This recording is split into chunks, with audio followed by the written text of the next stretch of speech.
Gente, sejam todos muito bem-vindos ao nosso canal J Literato. Neste vídeo eu quero falar sobre um fenômeno que para mim é um fenômeno maravilhosíssimo, que vem acontecendo na internet nos últimos tempos, eu tenho observado isso, que é o de muitas pessoas estarem abordando, falando, discutindo sobre um dos maiores gênios da humanidade, que foi e que é Dostoiévski, Fyodor Dostoiévski.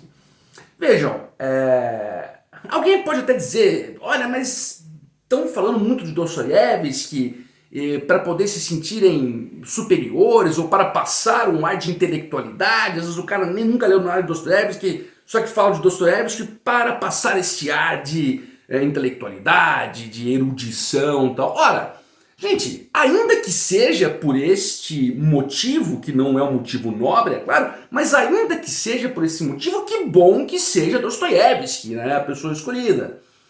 Não é verdade?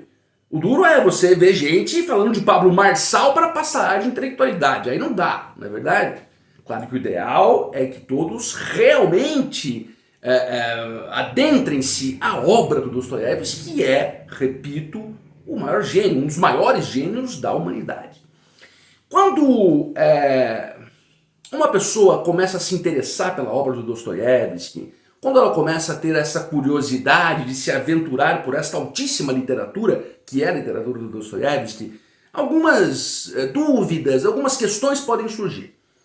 Dentre elas, uma que talvez eu penso que seja a mais frequente, Dostoiévski é difícil de ler? É fácil de ler? Como é que é? Eu vou conseguir entender? Ora, este vídeo é para isso. É para dizer para vocês algumas coisas, 2 ou 3 coisas, no sentido de você compreender, né? Compreender como é a escrita do Dostoiévski. Se é difícil, se é fácil, você vai tirar a sua conclusão.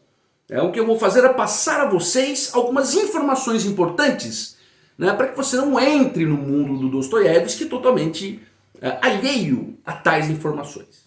Gente, a primeira coisa que nós precisamos saber, vejam vocês, a alta literatura, que é aquela literatura sofisticada, que cumpre de fato, vamos dizer, o objetivo da literatura, que é provocar aquela reflexão existencial, a mais profunda que existe, né? A alta literatura, ela tem alguns componentes que a princípio podem parecer muito complicados, muito intrincados, abstrusos, confusos.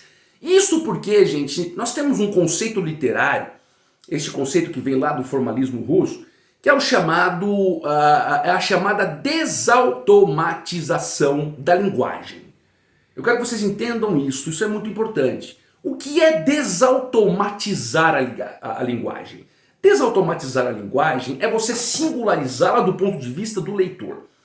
Isso quer dizer o seguinte: o texto literário de alta qualidade, a alta literatura, ele não vai estar evidente para você.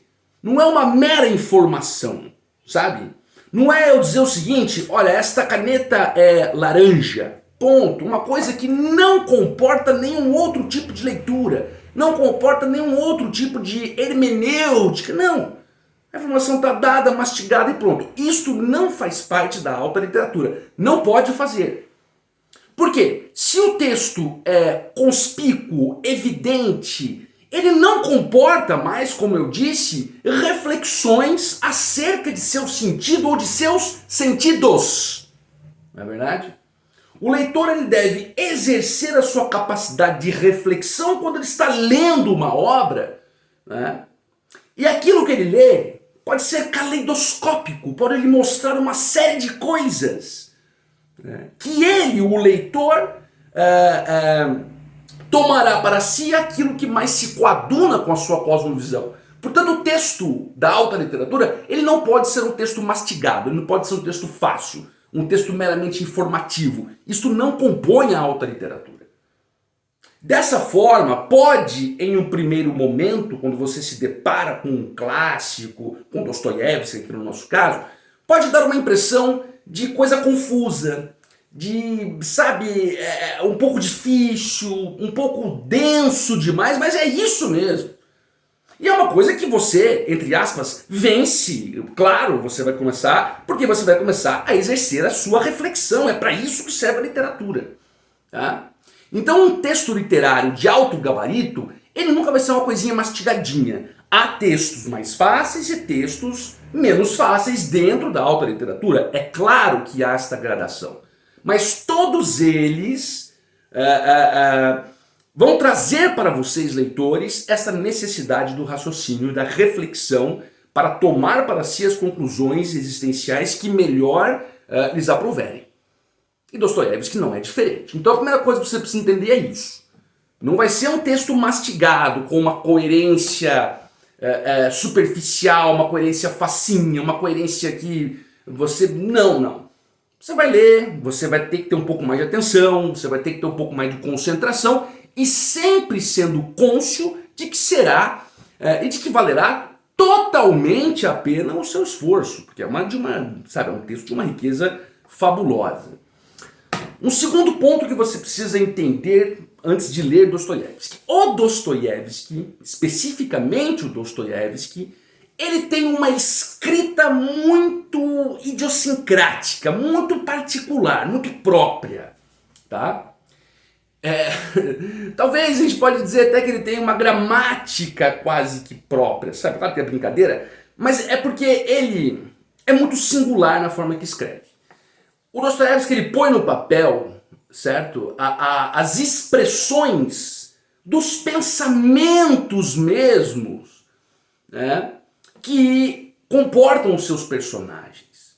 Então você pode perceber em muitas obras do Dostoiévski, e especialmente em diálogos, em falas de muitos personagens, ou de muitas personagens, né, uma escrita, às vezes, até meio truncada, com muitas vírgulas, com muitos travessões, né, ou sem vírgulas em alguns pontos. Uma coisa que vai, vamos dizer, expressar mais do que a forma estrutural da linguagem, mas o próprio pensamento e sentimento de quem está falando. E isso reflete-se, portanto, na escrita, né? Só que isso é uma coisa tão maravilhosa que quando você começa a ler um livro, por exemplo, você vai ler Crime e Castigo, um dos maiores do Dostoiévski. Quando você começa ali a ler as falas, por exemplo, do protagonista, que é o Raskolnikov, você já está começando a entender como que é o caráter, a personalidade desse Raskolnikov, e você começa a compreender que aquela escrita truncada, aquela escrita densa, só podia ser assim em se tratando daquela personagem, porque é a forma que ele se expressa. Vocês entendem? Então, assim, não pensem que aquela escrita esteja truncada, ou difícil, ou confusa pelo simples fato de ser assim mesmo. Não, há uma razão. O Dostoiévski é muito visceral. Ele é talvez um dos mais viscerais escritores que existem, certo? Então essa é uma outra coisa. Uma terceira coisa, gente, para terminarmos aqui, o vídeo que você deve saber antes de ler Dostoiévski, é que o Dostoiévski, ele trabalha com temas, veja bem, eu não estou nem dizendo agora da escrita, nem da linguagem em si, mas dos temas e dos subtextos abordados em sua obra. São temas dos mais profundos e complexos possíveis.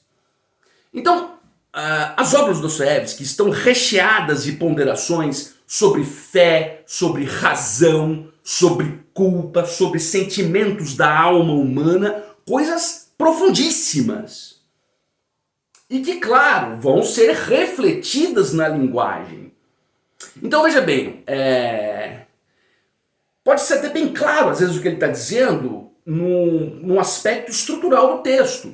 Mas a ideia ali contida é uma ideia profunda. É uma ideia que vai fazer você, leitor, às vezes ficar ali refletindo sobre aquilo.